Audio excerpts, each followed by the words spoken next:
Society of the Snow debuts January 4th on Netflix, and just because this is coming out in early January, don't let that fool you. This is a very good movie. I'm going to tell you why I think a lot of you will like it coming up next.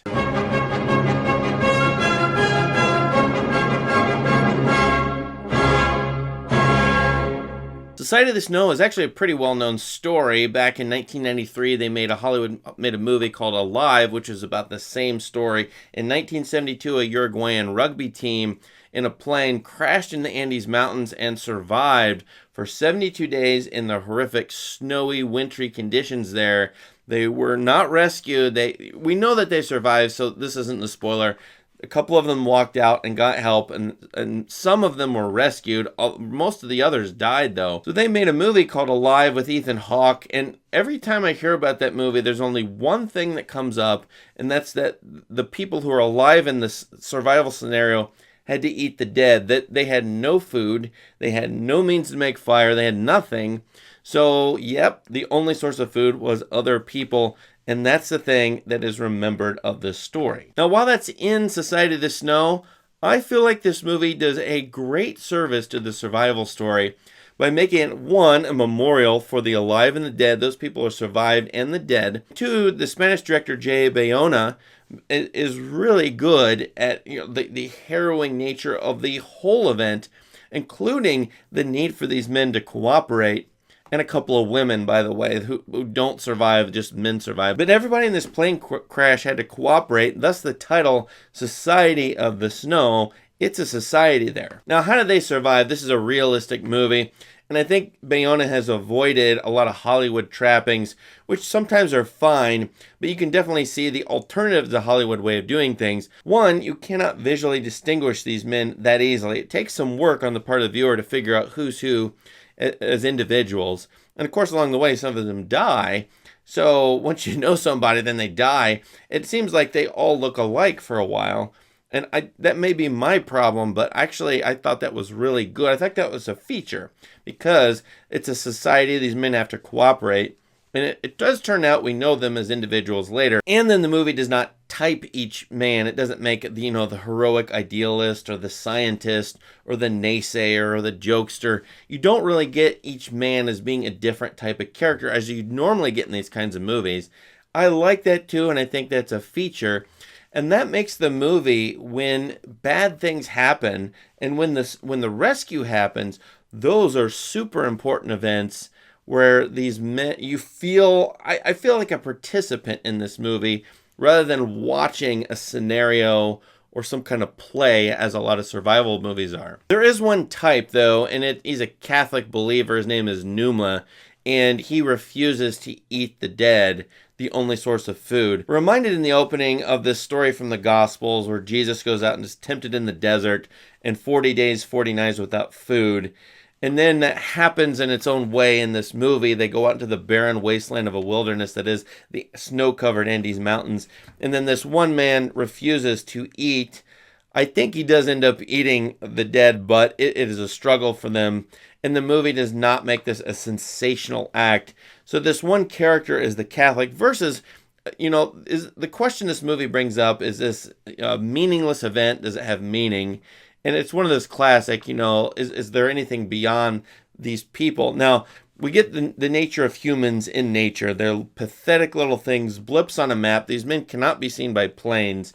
And thus, from a distance, and Bayona likes to use these very long shots, occasionally peppers his movie with them, we see these men as basically meaningless, cannot be seen, and would disappear into the snow and the nothingness it is these mountains. But I feel like Bayona is pretty Catholic, pretty Christian here.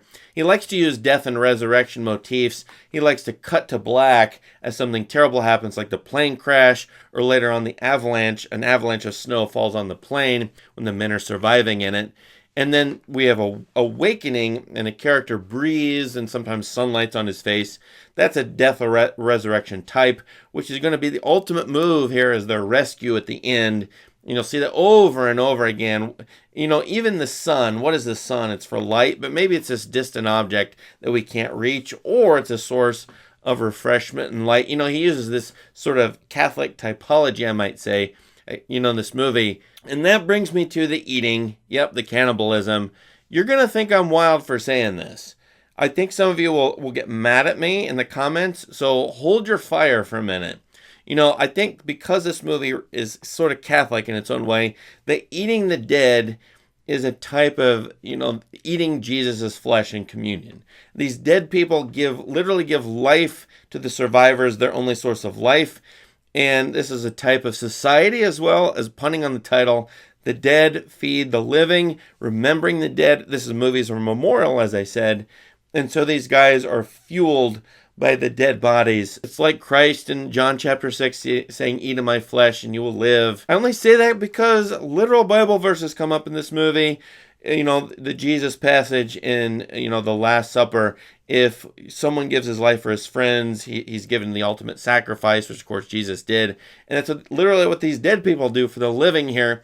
So I think there's a sacralization of the cannibalism in this movie? Really? Well, that's one way that the former movie Alive, which, again, all I've heard about it was the cannibalism, is different from this movie. I thought this movie was a gut punch all the way through. It's harrowing. I feel fantastic when they're saved. In fact, the greenery, when it shows up after watching 2 hours of snow, is an amazing cinematic moment. I just loved it. I love the end credits because it gives a memorial to the men, actual photographs, and other sort of memorandum scrapbook material.